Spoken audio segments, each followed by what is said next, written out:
akkam jirtu fayyaa keessanii nagaa keessanii nageenyeef araarri waaqayyoo isiniif haa baay'atu lafuma jirtanitti nu nagaa keenyadha inni nagaa keenya baay'isee immoo maqaan isaa ulfaatu har'a akkaataa viidiyoo keessa naqatan waliin ilaallaa amma dhumaatti dhaggeeffadhaa isin fayyata warri mooniin taanes warri moonii taatanis isin fayyada waan ta'eef sirriitti dhaggeeffadhaa daawwattoota kiyyaaf kabajamtoota eebbaaf beekurra jirtan hundi keessaniyyuu jechuudha.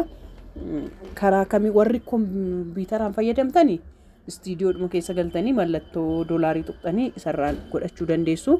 Warri bilbilaan fayyadamnu garuu karaa kiroomii hoggaa gallu haala salphaadhaan argannaa jechuudha. Kiroomirraan hoggaa gallu haala salphaadhaan arganna. Kiroomirra gallee garuu deeskitooppitti akka jijjiirame kompiitaraatti akka nu fayyadu bilbilli keenya. Dhadheet xabxaabii ishii gubbaa kana argitu miti ishii sadan jirtu kan kiroomirraan eegagarree ishii tuqneeti akka kompiitar saayitiitti wayin immoo deeskitooppitti nu jijjiiramte ilaalla jechuudha. Deeskitooppirra nuuf ani deeskitooppirra waan godhee jiruuf deeskitooppirra jira raayitii godhee jira jechuudha. Isaan booda amma ani maal gochuun barbaade amma eebbaaf beekurraa jira waan ta'e eebbarra jira waan ta'ee fi eebbaaf beekutti jijjiiruu barbaade jechuudha. Eebbaaf beekutti jijjiiruu gaafan barbaadu asii mallattoo buna argitu miti. Kanaaf maalan godhaa suuch akkaawuntan jettu jirti. Warri yuutuubii lama walirratti itti wantan eebbaaf beekuu irratti jijjiiree jechuudha afaan Amaariffaadha. Amma kunoo asiis ishiin xabxaabii bira jirtu eebbaaf beekuu irratti jijjiiramte jechuudha. Achii dhufee maalan godhaa as mataas har'aa gizee sadii rukuta wayin gizee lama rukuta maaliif dhaqee akka wannooti naa jijjiiruuf jechuudha. Istiidiyootti akka nagashuuf gizee lama wayi garee rukuttanii booda dhaqee gara istiidiyootti singashaa jechuudha.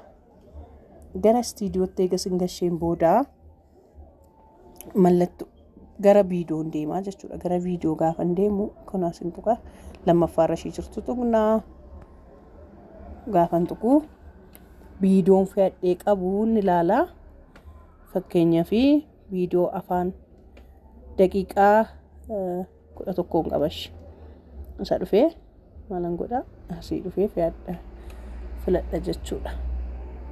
Eegam viidiyoo korra mallattoo irsaasichaa tuqee dhufee maalan godha mallattoo doolaariin tuqa. Mallattoo doolaarii gaafan tuqee jedhu asitti oona godhan jedhu jira. Ooniin godhaa jechuudha akkasitti oonii gan godheen booda waan adda addaa gaafii adda addaa sin gaafata yaa kana sin waan dhumatoota ishee waan beektaniif jechuudha. Beektuu dhufee waan dhugaatiin keessa jira maali jira jedhee hundumaa na gaafate lakkiin qabu jedheen booksii ishii gargadii ishii dhuma dhufee keessatti raayit godhee jechuudha. Achi sammiitiin godhaa jechuudha dhufee asii bakka kan akka kachiis na dabarse irra na dabarse qo'asitti kaa waan andi goggooreen qabaa jechuudha. Qo'e submit okay kanan tuqaa jechuudha. Nan tuqee dhufee maalan godhaa save hin jedha.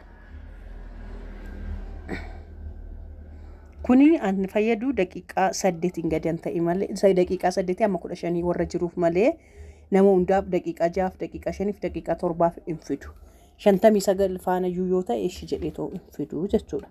Daqiiqaa 8 oliif fida kan moor ishi jettu ishi gargadii ishi cuquliisan jirti miti ishi keessan tuqaa ishiin tuqee jechuudha. Ishi dhumarra cuquliisan jirtu tuqee meeqa akka bakka meeqa naanaqee bakka takkittiin naanaqee asitti jechuudha. Bakka takka naa godhee innumti mataan isaa jechuudha. Kun hoggaan siniin jedhu yeroo hunda irra fida jechuu miti. Achi asitti maalan godhaa aad jedhee keessa deeqsa kandii 5 ta'a keessa naqee jechuudha. Kun aad bireekiin godha aad bireek jedhee keessa naqataa jira jechuudha. Akkasumatti isinii fidaniyyuu aad bireek jedhu jechuudha. Sekondii amma isinitti tole walirraa faffageessus akkas gootanii keessa naqattu jechuudha. Keessa naqanne taanaan yuutuubiin lakkaa'u ishee keessa naqachuu qabdu akkasitti. Nan fixee kontaaktiin jedha. Egaan kontaaktiin booda maal jedha save jedhe dhufaa. Achi viidiyoota jiran hundumayyuu an keessan naqanne yoo jiraate akkasumatti keessa naqataa deemtu jechuudha viidiyoota keessan jechuudha. Fakkeenyaaf ani immoo amma baak godhee viidiyoo liivis viidiyoo waraabbattanis odoo gadi nakkisiin amma fakkeenyaaf wannoo keessa gashuu qabdu unlisted keessa gashaashee oggaa feetanii unlisted an jedhu keessa godhadhaa viidiyoo keessan oggaa barbaadan akka gadhiiftaniif ammaan kun hundumtu viidiyoo gara meeqaa unlisted keessa jira jechuudha. Fakkeenyaaf viidiyoo akkam unlisted jedhee jiru ila kuno kana eeganni taphatee meeqadha jechuudha. Unlisted keessa jira raachuu fi asliinaan waliin taphatan unlisted keessa jira publiciin goonee jechuudha. Awun ji'a meeqa an ji'a afuriin qaba unlisted keessa. Kanaafiyyuu akkasitti viidiyoota jiran unlisted keessa gashadhaa oggaa feetanii dhumarra akka barbaadan keessa naqattu jechuudha. Isaan kana akkasidha. Lam fakkeenyaaf amma baak goonee dudduubattee gadeebineen booda maala isinitti agarsiisuu barbaade viidiyoo afaan Oromoo fi afaan Amaariffaatiin hojjetamu garaagartee jiruun isinitti agarsiisa. Ishee kootatoo ilaalaa jechuudha. Viidiyoon afaan gara istiidiyoon sin geessa. Fakkeenyaaf asitti subscribe koo 7,000 wayiidha. Yaa 54 argaa jirtu. Dhufee asitti ila anko asitti raayitiidha. Waan hundumtuu afaan Oromoo ol gaggaraagaraan xiqqoodha. Waan ta'eef iddoo kanatti immoo dhuftee ila siniin guddisa. $7 fi saantiba 77 qabaasirra. Dhaggeeffadhaa afaan Oromoo. Anji'a kana hojjetamee jechuudha. Simaan dhufeen gara afaan Amaariffaatti sin deebisa. Switch accounting godha. Switch account godheen booda gara eebbaaf YouTube ittiin sin geessa gama jechuudha. Gara eebbaaf YouTube ittiin sin geessee waan irra jiru sin agarsiisaa garaagartee qabanii garaagartee afaan Amaariffaa fi afaan Oromoo qabanii jechuudha. Fakkeenyaaf asitti subscribe isaa ol guddaadha. Subscribe garuu 15,000 wayitu jira. Nama ilaalutu hin jirre malee as koottaa as ilaala viidiyoo koo asii gadi gaggaragaree jira. Afaan Oromoo irratti asii olii gaggaragaree jira. Afaan Amaariffaatti garuu gadi gaggaragaree jira. Galiin irraa argamu garuu laala garasii birrii 7 fi saantiba 77 asitti garuu amma namni ilaale sun skip hin goone namni ilaale sun jechuudha. Skip hin goone inuma ilaale fixa waan ta'eef jechuudha. Asitti $14 fi saantiba 77 qabaa jechuudha. Ji'a kana hojjetame. YouTube'aan namaa kaffalu garuu ijoollee 70 yoo guuttanidha kun. Asiin jechuudha gara wannootaan isiniif dabarsu. Ji'a kana keessa hojjetame amma har'a guyyaa 8 miti. Guyyaa 10 booda gara adisaansiitti hin dabarsa gara sitti jechuudha. Istiidiyoo irraa qabuun isinitti agarsiisaa jira malee jechuudha.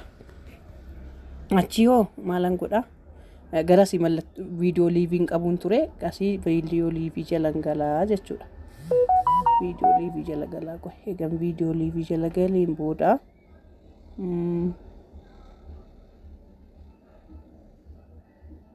viidiyoo liivii jala galee akkatatti naqattan isinitti agarsiisa jechuudha. Liiv ishiin jettu jirti laasitti post liiv jettu bukkee viidiyoo fi post ishii jettu jidduu jirti jechuudha. Chitii dhufnee ishii liivii biran naqaa jechuudha. Asitti eebbuu kokotta akkuma isa duraa dhaqee mallattoo kana tuqaa jechuudha. Mallattoo $. Isaan booda isa duraa oonii waan godheef ofumaatti dabalachuuf moorii koon tuqaa akka duraa wannoon jedhu jechuudha. Kunoo keessa naannaqeera argitanii afaan Amaariffaa waan beeksisni keessa jiruuf keessa naannaqeera jechuudha. Namni irra darbu waan hin jirreef keessa naannaqee jira. Asitti uumaa keessa inni iyyuu naannaqeera waan ta'eef keessa naquun nan barbaachisu gaa naannaqeera jechuudha. Kanaaf calliseetuma keessaa bahuudhumaaf qofa aad bireekidhe keessumaa bahuu qofaafan aadii tuqe malee naannaqeera. Kana caalan nuffisiisa akka waan ta'eef jechuudha. Qommoo viidiyoodhuma biraa ammas yoo isin deddeebitanii too namni sirriitti isiniif ilaala ta'e ammumti ilaalu suni skip gochuu baate innumtiyyuu mataan isaa sin gargaaraa jechuudha keessa naqu. Meeshaa lammaffaa kanaan keessa nan waan ta'eef nan dhufee ilaalammaa sittis jechuudha. Mallattoo doolaariitiin tuqa. Inshi ammas nan dhufee immoo kaanumaan tuqaa jechuudha. Asitti immoo tokkittii qofa keessa naqee kunaan godhe.